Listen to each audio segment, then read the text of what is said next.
Welcome to Small Arms Solutions. Today we're looking at a rather interesting rifle. It's an Olympic Arms rifle. It's called the MPR 308-AR. It's a convertible rifle that enables you to go from a 308 to a standard mil-spec upper receiver. And it was done in a very interesting way, unlike what's been done in the past.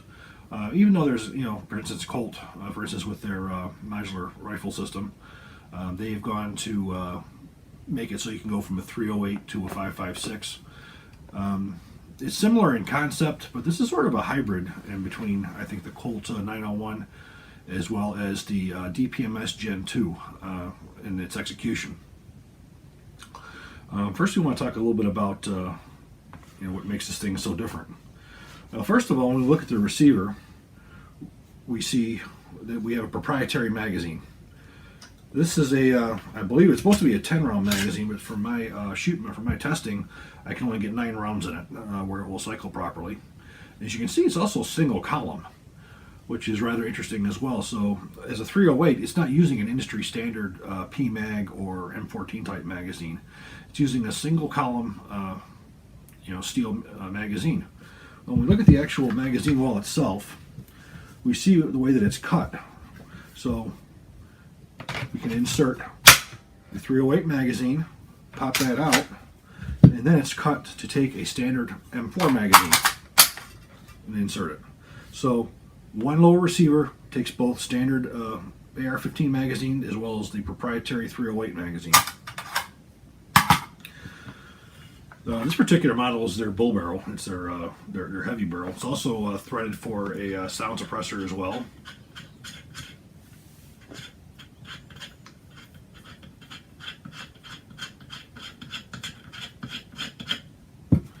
So it's already threaded for you to be able to insert your favorite sound suppressor. It is a stainless steel barrel, 308.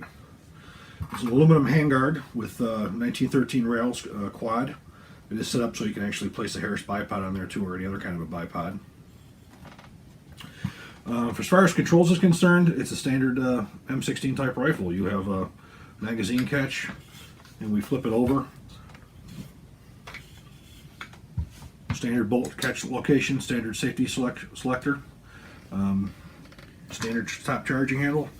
The nitty gritty is really once we get more down into the details, which we're going to do right now. The lower receiver is manufactured from a billet, as you can see. This is the heart and soul of what makes this thing convertible. Notice that we have 2 different locations for the front lug of the lower receiver. The bottom lug here is what's in use right now for the 308. So basically what we do is we have the front pivot pin, which is in place here. You also notice we have the top lug here. Now what this one here does is this one is for use with the standard 5.56 upper receiver. So this is how this whole thing works, because it's a rather interesting system. So we're going to disassemble the rifle.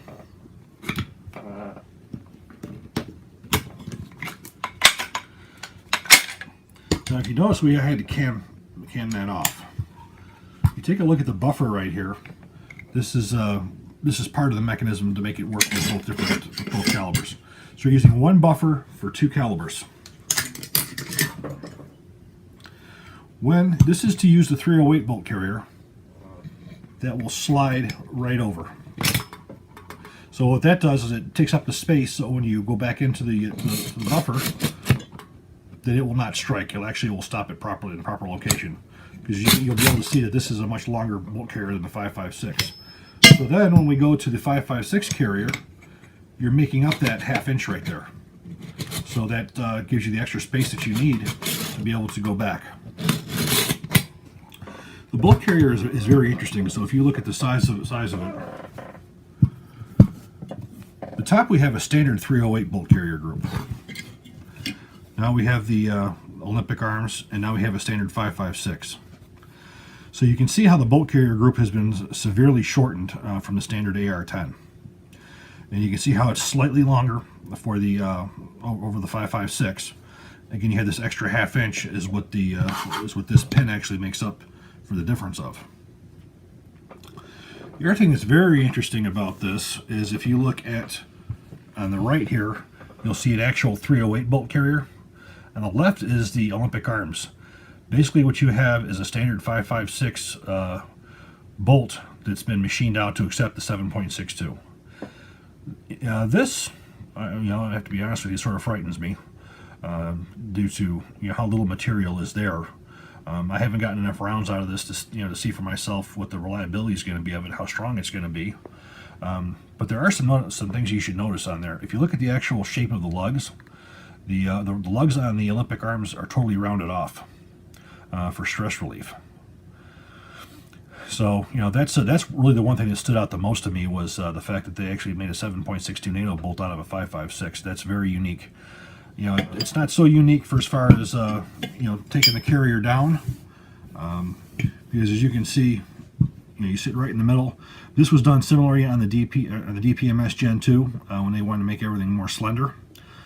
They shortened everything up as well. They did pretty much have a similar type of a bolt, but it was a little bit different. Now, as a rifle set up right now, it can fire 308. Now, if you change out the barrels, you are able to go with different calibers as well. To my knowledge, right now, all it's available in the larger upper is the 308, which is something that I will be monitoring this rifle just to see in the future how it shoots, and for as far as its durability and reliability. We're going to take a look now at the conversion process to 5.56. So look at the conversion from the 308 to the 5.56. This particular upper receiver is not an Olympic arms. This is one that I had built up. This is a pinned-on 14.5-inch barrel. It's a Faxon barrel, and it's a Voltor upper receiver. What we're going to do is we have to change now the location of the front pivot pin. So what I'm going to do is I'm going to pull backward on that, and I'm going to remove that pin. Now I can just take it, rotate, in, insert, rotate till I hear it click, and now that's ready to insert.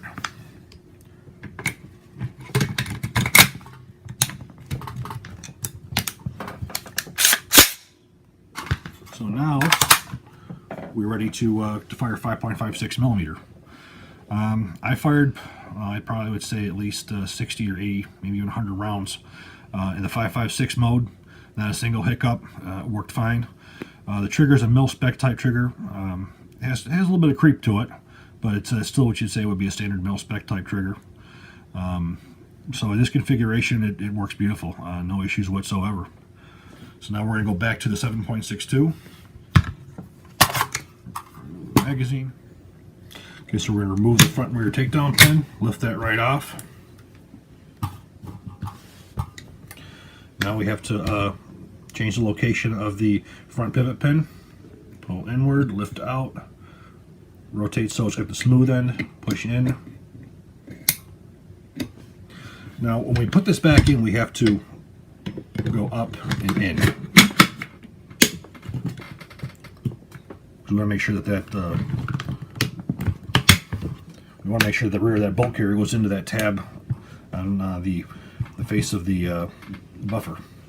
And now we're back to 7.62.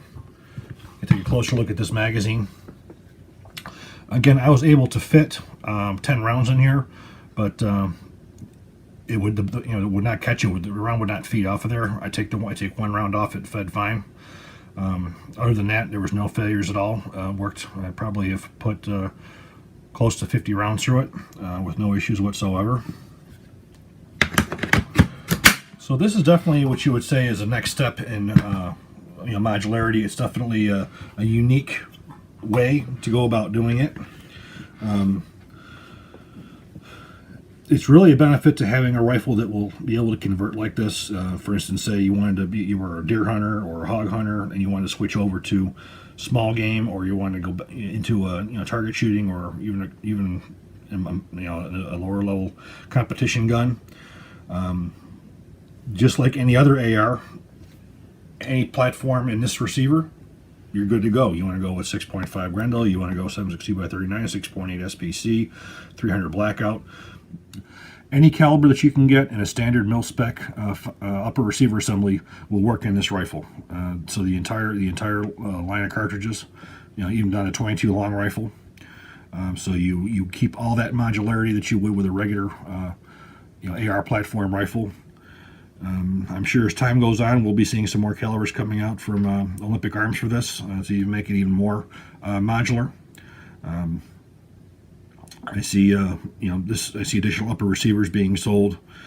For as far as the bolt's concerned, for this one, I don't see too much room for expansion. I think you're going to be restricted to the 308 type cartridge base. 7mm 08, 260 Remington, 243, 6.5 Creedmoor. You don't really have any room to go up anything larger than that, as well as the magazine itself. You can put whatever type of stock assembly that you would want on it. You can put whatever kind of pistol grip you want on it, so you still maintain that interchangeability. We're going to take the Olympic Arms MPR 308 AR to the range, and we're going to see how she does. What we have here is a rifle that was brand new this year at SHOT Show, the Olympic Arms MPR 308-AR. This is a caliber. This is multi-conversion. We can go from standard with a 308 receiver that's proprietary to Olympic Arms to any mil-spec AR-15 upper receiver. For use with the 308, it has a proprietary 10-shot magazine. The magazine well itself, as you can see, is cut so it'll allow for the standard AR magazine as well as for the new proprietary magazine. So we're going to put a few rounds through this and see how she works. These are the first rounds I put through it, so we'll see what happens.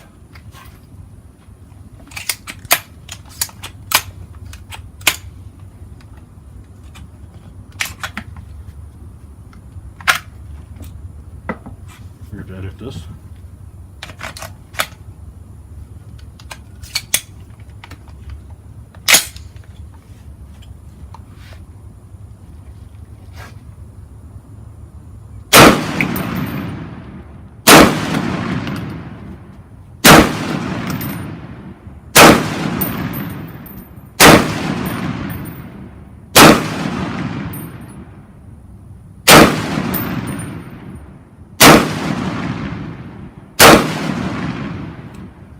Nine rounds. This rifle has a lot of similarities to the Colt LE901. One of the biggest changes that they made for this particular rifle was the fact that it uses a proprietary 308 upper receiver and magazine. The Colt rifle uses a proprietary upper receiver, but it utilizes a standard receiver for the AR-15 type upper receivers. So curiosity is really to see how well the magazine's going to work for the 308. And according to Olympic Arms, there's going to be more calibers offered in the future. And of course, using the AR-15 upper receivers, you can use any of the plethora of calibers.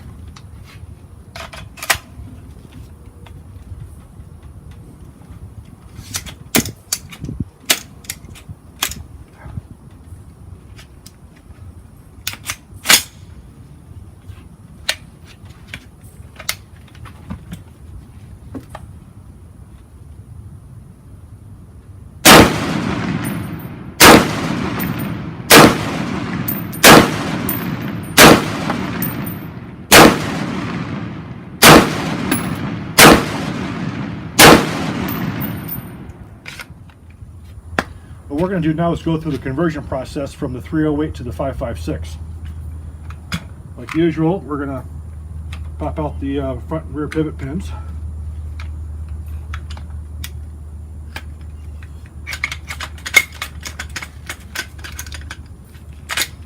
That pops right off. Now what we're going to do is we're going to change the location of the front pivot pin from the 308 to the 5.56 by pulling back on the lever, removing the front pivot pin, going up to the next location. Make sure it's locked in place. Now we're going to take a standard mil-spec 5.56 lower.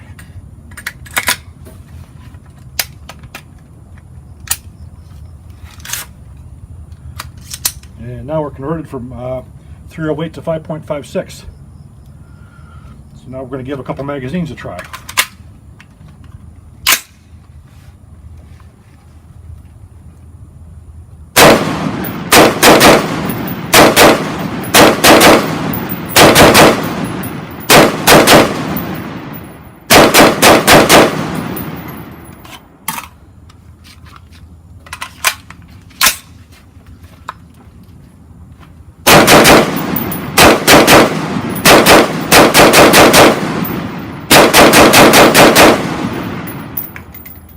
And it worked 100% with the mil-spec lower upper receiver on it. Thank you for watching. I hope you enjoyed this video. If you did, please click like and please subscribe. Thank you.